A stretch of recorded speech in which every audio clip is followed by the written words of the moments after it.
আমিও কিন্তু বানিয়ে ফেললাম ফারাহ ম্যামের মতন আখনি পোলাও বা আখনি বিরিয়ানি, তবে একটু অন্য স্টাইলে। এখানে চালটাকে ভিজিয়ে রেখে দেবো, আর চিকেন আছে 1 কেজি, টক দই আর গোলমরিচ দিয়ে মেখে রেখে দেবো। আর এত জুসিভাবে এই রান্নাটা হবে না, দারুণ। এর ভাপে ভাপেই রান্নাটা হয়ে যাবে। তো চালটাকে কিন্তু 30% কুক করবো।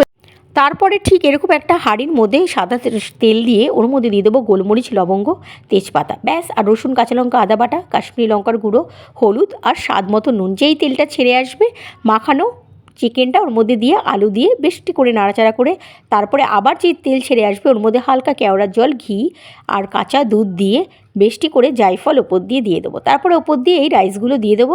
এই চিকেনের যে কুকড হবে, আর ভাতটা কিন্তু এর ভাপে ভাপেই হবে। স্বাদ কিন্তু সত্যি একদম আলাদা হবে যদি এই স্টাইলের বিরিয়ানিটা একবার করে দেখেন। আর এরপর 20 থেকে 25 মিনিট কুকড করার পর এইটাকে এইভাবে এরকম নাড়াচাড়া করে গরম গরম পরিবেশন করুন। আর ভালো লাগলে অবশ্যই ট্রাই করবেন।